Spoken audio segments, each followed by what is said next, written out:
Yeah, my name's Anthony. I'm the director of fulfillment here at Authors. Yeah, we're just looking forward to talking with you. I've been at Great. Authors for a few years now, and your book was one of the first books I ever worked on as an editor. So I know your book through and through. I read the whole thing, obviously. That's right. I'm now overseeing all of our department, all the writers, editors, client people. So it's just been cool to see you come so far with your book. And so, yeah, from somebody who's read your book and edited it, it's just so nice to meet you in person. Cool. Cool. Thank you. Yeah.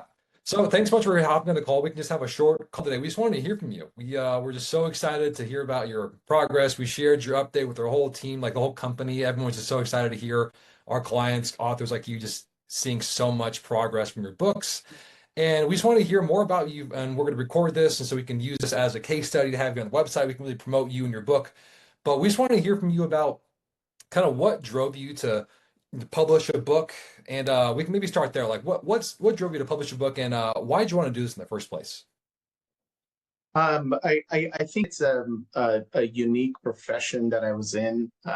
It's something that people hear about, see about in movies and TV shows, but they miss a lot of the nuances, and they miss a lot of um, real factual background that comes with working in that kind of an environment. So it was largely sort of what people believe, and anecdotally what people um, uh, sort of perpetuate based on movies and sort of misinformation and those kinds of things. So I thought it was a way to sort of give a first person perspective and sort of clear up some of those myths and doubts that and primarily it's about redemption, and it's about a message that not everyone that goes to prison is a horrible, terrible person that cannot, um, find a way to come out of it. There are good people that are locked up in prison, and there are bad people wearing badges, and that's the reality of it. And so I sort of wanted to uh, point to that and sort of let people know that there's realities on both sides. There are good and bad on both sides of it. Yeah, sure. I read a lot of memoirs myself. I was just reading Danny Trejo's memoir. He's like a big Hollywood actor. He started out Yes, in I prison. know. He's Yeah, incarcerated for a long time, and he talked a lot about the prison system. And I was thinking about your book, and same thing. He's like, there's a lot of guys who were locked up who were just really good people who made mistakes, and there was the guards that weren't. Anyway, so I thought that was a very prescient point you made. yeah. Well, yeah, great. And so your book's sounds like it's just done really well since launch. And so I want to talk about kind of like the post-launch process. Right now we Okay. have a lot of authors launching, and a lot of our clients want to know like, what's it like after launch? What can I expect? We tell them about book sales and like what happens, but can you tell us about how your post-launch has been? Maybe some of the highlights you've experienced and how that book's affected not just your personal life, but your business, consulting. You talk about raising your fees. Tell us about what maybe people could hopefully expect after their book is launched. So I would say the expectations, and I think I was fortunate enough to have spoken with Corey, who said, "Look, you are not going to sort of find yourself in a place where you're going to bring in financial rewards from the sales of the books. That's just not normal." Hmm. And I knew that going in that was not going to be the case. It was more about the tangential benefits that would come from the book, possibly recognition uh, of the book being something that provides more credibility in the kind of work that I do, which is consulting work, and it provides credibility and more exposure, and possibly reaching people that I would not be able to reach. So that was initially the goal. Where I think the best value that I found was promotions on LinkedIn led to, and my connections grew in LinkedIn over time. So went from like 500 connections to over 2,000, and then pretty soon I was getting like news anchors from ABC or CBS calling and saying, "Hey, can we connect with you?" And then we were doing Zoom calls, and then they would ask me questions, and pretty soon they're getting ready to write a story about, let's say, a case that involves jails or prisons. And then these reporters started calling me and said, hey, would you listen to our theme and see what you think, because we know that you know some things about this. So again, it needs to come from kind of a sense of goodwill.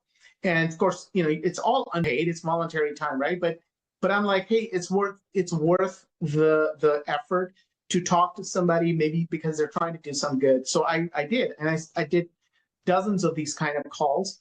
And what happened is pretty soon the word gets around, and then I'm getting calls from reporters going, hey, we want you to show up live on a TV thing because we want to do an interview, and we got your number from this reporter at NPR or ABC or whatever. And slowly those things started going into like one TV show a month to like 4 TV shows a month. And pretty soon, I've now been on dozens with, TV shows, radio, and newspaper interviews. And every time the word gets out, and then I got these calls from people wanting to do podcasts, and then those people have like 100,000 viewers to a million viewers, and then the book sales started going up as those viewers happen, and people will be chatting away while the podcast is going on, saying, "Hey, I'm getting his book right now," and then you get another message like that, getting your book, and slowly that started becoming a thing. Again, it's not, the book sales are not the real thing. It's the other benefits that came from it. So I guess as progression goes, it legitimizes you more. You get a lot more connections. And then, I got a TV producer that sent a thing saying, hey, I would like to connect with you on a future project for a TV show. And then maybe have you consult for that. So again, it's unknown where things might go, because these things, they sometimes are fickle. It comes and goes. But the fact that there's some interest generated, or that there's people that want to sort of connect because of that, I think it's in. I don't know if I can put value on that. It's been a pretty positive experience with that. Sure. Yeah, absolutely. Yeah, thanks so much. We tell clients the same things, like book sales, that's not where the real revenue comes from. But we have clients who publish books, and their keynote speeches, or like someone's podcast just blows up because of their podcast tour. Can you tell us a bit more about some of the numbers you've seen post-launch, maybe just with your business? Obviously, it's all wrapped up. It isn't just like write a book equals 6 figures of business revenue, but I'm sure it helped. And like there's this process of like having a book increase exposure, whatnot. Can you tell us more about like just some numbers you've seen just with your business, consulting fees? A lot of our clients are like you, were like, how can this book help with that? What have you seen in those fields? So I was very hesitant to increase my fees, just because I didn't feel like, it was legitimate enough for me to say, hey, I have a book out there, so therefore you should pay more. It didn't seem like it's the right thing to do. So I maintained my fees, the same fees, for about a year past the book. And then what happened is I started getting more and more clients from all over the country. So I'm doing a case in Hawaii. I'm doing a case in New York. I'm doing a case and so I started with like 3 states that I was doing consulting work for. And as the book started getting some legs, I ended up in 30 different states. So it sort of blew up to where I was getting clients from everywhere. And I don't know if it's a lot of it's word of mouth, but then I started getting attorneys going, hey, I saw you on a TV show, or I saw you on that podcast. And then they would send me a LinkedIn request and say, hey, can we connect? And I have some cases I want to discuss with you. So those gave me some additional exposure. And so I think as time went by, I got to a point where the number of clients got so big that I had to increase my fees, because I just couldn't sustain the number of clients. So by increasing the fees, I could bring in the same amount but have fewer clients. That was, one of the goals is not to work in a as hard as you any more than you need to, right? But that has not been successful. In spite of me increasing my fees, I'm getting more and more clients, and I have clients on a waiting list at this point, all the way through next year. So I'm booked up for the whole of next year because of whatever, I mean, yeah, some of it is the book, some of it is just building up the slow momentum that comes with it. But as far as figures go, definitively, I know that there was a 140K increase prior from the prior years compared to the full year after the book. So some of it is I'm going to say it's attributable to the book. Right. And well, that's just so amazing. yeah, and I'm pretty sure that it's going to hold steady for the next year. And I mean, if it holds steady like that, or if it goes up a little bit more, but then you start getting calls from agencies where they say, hey, we want you to come in and sort of look at an incident and just do a review for us, and you don't even have to attend court. So, which most of my work revolves around me writing reports, going to court, testifying, and that's the other part is the book legitimizes you, especially in the industry, to where when you show up to court to testify in federal cases or whatever, it's one of those things that then they say, okay, we trust that this person has the necessary knowledge and experience to be able to testify in this case. And usually judges are aware of that. And if they challenge it, the judge says, well, I've read his stuff and he seems to be capable enough to answer these questions. So that's. Wow. That's so amazing, Leonard. I love my job. I love hearing from clients like you. I love being able to help people do that because that's just so amazing. Wow. I honestly think it's just people need to just remain humble. It's a lot of it is just being as humble as possible. Don't forget your humility, because it could be taken away in a second. So yeah. just have a sense of gratitude and say, I'm very thankful and I feel blessed. Wow. Yeah. One or two more kind of questions. We talk with a lot of prospects who are like, I kind of want to write a book. I might have one. I don't know what the benefit is. A lot of people just don't really know what could happen if they publish a book. They think it's like, who cares? Like my friends and family will buy it. It'll look cool, like a resume. Like, well, it doesn't do anything.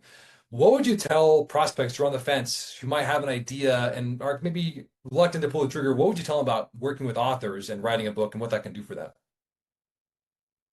I would say it's, nothing ventured, nothing gained. So, I mean, I could spend my entire lifetime saying I had a book in me, I had ideas, but I never did anything about it. So you never fully realize the potential of something like that.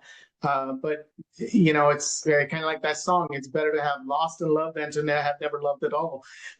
So to me, it's that I fully anticipated that I would fall flat on my face and it would mean nothing.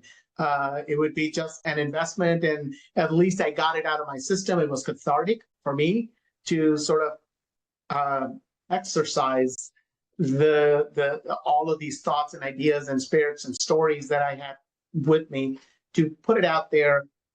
And in my personal experience, it was sort of a way to deal with my PTSD, because I went through a lot of trauma from the experiences working in that environment.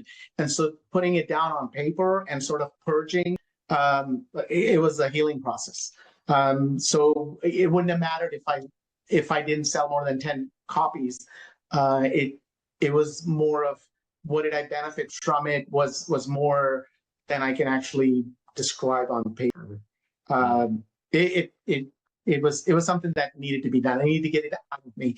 Now, working with authors, what it did was, I think it was the best way to provide focus. Because a lot of times it was, a journey of 1,000 miles, and I'm afraid to take the first step. I had ideas. I would jot stuff down. I'd get 25 pages, and then it would peter out. So it helped a lot because of that.